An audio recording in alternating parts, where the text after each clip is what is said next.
Subscribe ಆಗಿ bell ಬಟನ್ನನ್ನು ತಪ್ಪದೆ press ಮಾಡಿ. ನಮಸ್ಕಾರ ವೀಕ್ಷಕರೇ, ಜಾನಪದ ಕಣಜ 231ಕ್ಕೆ ತಮ್ಮೆಲ್ಲರಿಗೂ ಸ್ವಾಗತವನ್ನ ಬಯಸ್ತಾ ಇದ್ದೇನೆ. ಮೂಡಾಲದವನೇ ಮುಕ್ಕಣ್ಣ ಶಿವನೇ, ಮೂಡಾಲದವನೇ ಮುಕ್ಕಣ್ಣ ಶಿವನೇ, ಭಕ್ತಾರಿಗೊಲಿಯೋ ಸುಗುಣಾನೆ, ಭಕ್ತಾರಿಗೊಲಿಯೋ ಸುಗುಣಾನೆ ಶಂಕರ, ಸೋಲಿಸಬ್ಯಾಡ ಗೆಲಿಸಯ್ಯ, ಭಕ್ತಾರಿಗೊಲಿಯೋ ಸುಗುಣಾನೆ ಶಂಕರನೇ, ಸೋಲಿಸಬ್ಯಾಡ ಗೆಲಿಸಯ್ಯ. ಇಲ್ಲಿ ನಮ್ಮ ಜನಪದರ ಒಂದು ಅನುಭಾವಿಕ ನೆಲೆಯಲ್ಲಿ ತತ್ವಪದಕಾರರ ಒಂದು ಅನುಭವದ ಮಾತುಗಳನ್ನ ನಾವು ಇಲ್ಲಿ ಸಮೀಕರಿಸ್ಕೊಳ್ಬಹುದು ಅಂತೇಳಿ ನನಗೆ ಅನಿಸ್ತದೆ.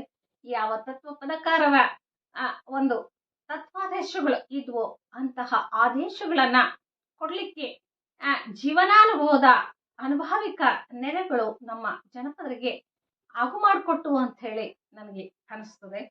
ಮೂಡಾಲದವನೇ ಮುಕ್ಕಣ್ಣ ಶಿವನೇ, ಶಿವನಿಗೆ ಇಲ್ಲಿ ಜನಪದರು ಹೇಳ್ತಾ ಇದ್ದಾರೆ.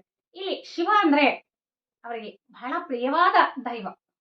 ಈ ಕೃಷಿ ಮೂಲ ಸಂಸ್ಕೃತಿ ಏನಿದೆಯಲ್ಲ, ಆ ಸಂಸ್ಕೃತಿಯಲ್ಲಿ ಶಿವನನ್ನ ಆರಾಧಿಸ್ತಕ್ಕಂಥದ್ದ, ಆಮೇಲೆ ಅವನನ್ನ ತ್ರಿಪದಿಗಳಲ್ಲಿ ಹಿಡಿದಿರ್ತಕ್ಕಂಥದ್ದು, ಆಡುಗಳಲ್ಲಿ ಹಿಡಿದಿರ್ತಕ್ಕಂಥದ್ದು, ಗಂಗೆ ಗೌರಿಯನ್ನ ತಮ್ಮ ಮನೆಯ ಮಗಳು ಅಂತ ಹೇಳಿ ಸಮೀಕರಿಸ್ಕೊಳ್ತಕ್ಕಂಥದ್ದು, ತೊಟ್ಟಿಲು ಪದಗಳು, ಹಾಗೇನೆ ನಾಮಕರಣದ ಒಂದು ಸಂದರ್ಭಗಳಲ್ಲಿ ಶಿವ ಪಾರ್ವತಿಯರು ಬಂದು ಹೆಸರಿಟ್ರು ಅಂತಕ್ಕಂತಹ ದಾಖಲೆಗಳು ಸಹ ಸಾಕಷ್ಟು ತ್ರಿಪದಿಗಳಲ್ಲಿ, ಆಮೇಲೆ ಜನಪದ ಕಾವ್ಯಗಳಲ್ಲಿಯೂ ಸಹ ನಾವು ಕಾಣ್ತಾ ಹೋಗ್ತೇವೆ.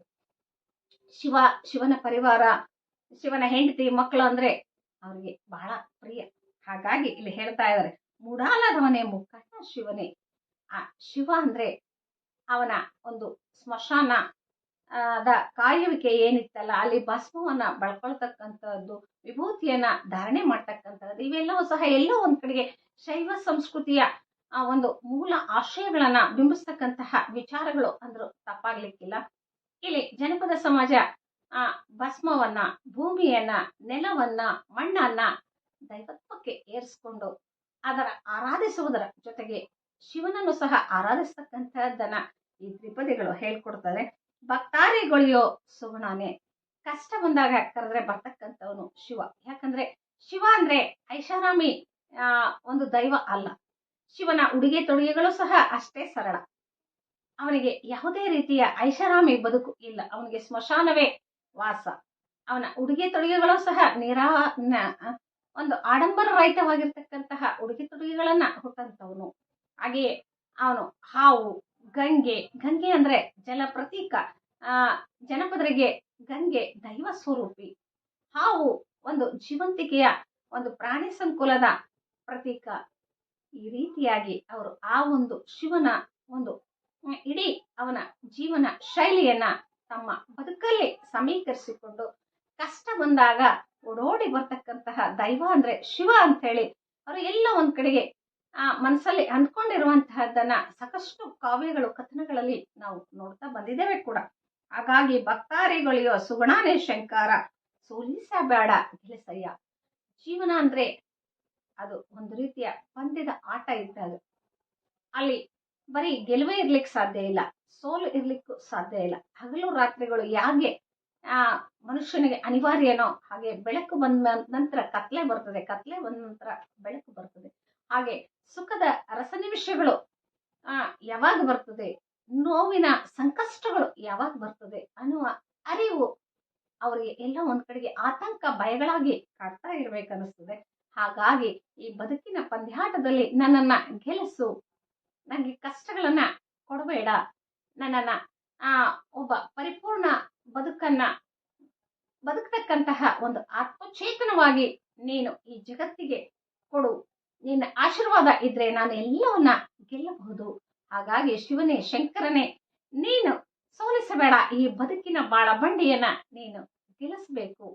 ಅಲ್ಲಿ ನಾನು ವಿಜೃಂಭಣೆಯಿಂದ ಯಶಸ್ವಿಯಾಗಿ ನಾನು ಬಂದಂತಹ ಕಾಯಕವನ್ನ ಶ್ರಮವರಿಯದೆ ಮಾಡಿ ಜೀವನಾನುಭವವನ್ನ ಒಟ್ಟು ಸುಖಪಟ್ಟು ಹೋಗ್ಬೇಕು.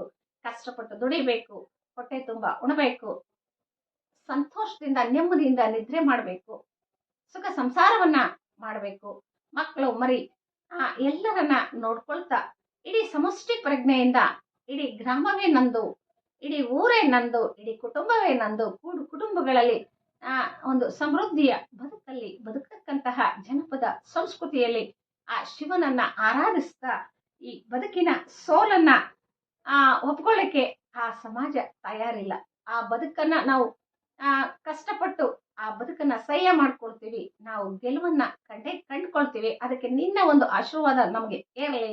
ನೀನ್ ಯಾವ ರೀತಿಯಾಗಿ ವಿರಾಗಿಯಾಗಿ ಸ್ಮಶಾನದಲ್ಲಿ ಇದೆಯೋ, ಬೂದಿಯನ್ನ ಹಚ್ಕೊಂಡಿದೀಯ, ಹಾಗೆ ನಾವು ಸಹ ಮಣ್ಣನ್ನ ಮೆತ್ಕೊಂಡು ಹಗಲು ರಾತ್ರಿ ದಣಿವರಿಯದೆ ದುಡಿತೀವಿ. ಈ ನೆಲ ಸಂಸ್ಕೃತಿಯ ಒಂದು ಮಡಿಲಲ್ಲಿ ನಾವು ಎಲ್ಲ ಕಷ್ಟಗಳನ್ನ ಸಹ್ಯವಾಗಿ ಮಾಡಿಕೊಂಡು ಬದುಕನ್ನ ಬೆಳಕಾಗಿಸ್ಕೊಳ್ತೇವೆ. ಹಾಗಾಗಿ ಸೋಲಿಸಬೇಡ, ಗೆಲ್ಲಿಸು, ಗೆಲ್ತೀವಿ ಅಂತಕ್ಕಂಥ ಆತ್ಮಸ್ಥೈರ್ಯದ ಅನುಭಾವಿಕ ನೆಲೆಯ ಈ ಸಂದೇಶವನ್ನ ಇಂತಹ ತ್ರಿಪದಿಗಳಲ್ಲಿ ನಾವು ನೋಡ್ತೇವೆ. ಅಂದ್ರೆ ಅವರ ಜೀವನಾನುಭವ ಇಂತಹ ಗಟ್ಟಿಯಾಗಿತ್ತು, ಜೀವನೋತ್ಸಾಹ ಯಾಗಿತ್ತು ಅನ್ನುವಂಥದ್ದನ್ನ ನಾವು ಈಗಿನ ಕಾಲಘಟ್ಟದಲ್ಲಿ ಮನದಟ್ಟು ಮಾಡ್ಕೊಳ್ಬೇಕಾಗ್ತದ.